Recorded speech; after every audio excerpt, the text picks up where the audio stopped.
తెలుగుదేశం కార్యకర్తల దృష్టిలో చంద్రబాబు గారు అసలు చాలా నిజాయితీపరుడు. అసలు తెలుగుదేశానికి లిక్కర్‌తో ఎట్లాంటి సంబంధం లేదు.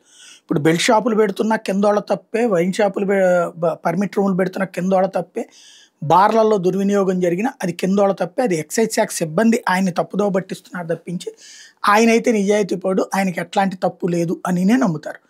అదే సందర్భంలో వైఎస్ఆర్ కాంగ్రెస్ పార్టీ వాళ్ళు మొత్తం చంద్రబాబు స్వయంగా దగ్గరుండి చేపిస్తున్నారని నమ్ముతారు. ఇందులో వీళ్ళిద్దరిని కన్విన్స్ చేయాల్సిన పని ఏం లేదు కదా. ఇక మధ్యలో కన్విన్స్ చేయాల్సిన తటస్థుల్ని. తటస్థులకి ఇప్పుడు ఒక వ్యక్తి కల్తీ లిక్కర్ దొరికింది, అతనికి సంబంధించినటువంటి బల్క్ ప్లేసెస్ అన్నీ దొరికినాయి.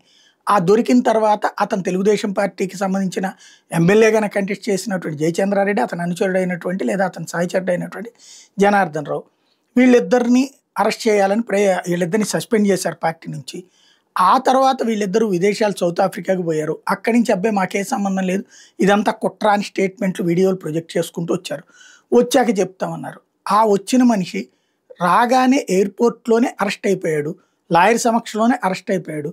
పోలీసులు తీసుకెళ్లారు. పోలీసులు ఆ తర్వాత అతని కోర్టులో హాజరుపరిచి ఈ రిమాండ్ విధించిన సాయంత్రానికి ఒక వీడియో వచ్చింది. అందులో ఒక పోలీస్ అధికారి అతన్ని ప్రశ్నిస్తున్నటువంటిది ఉంది.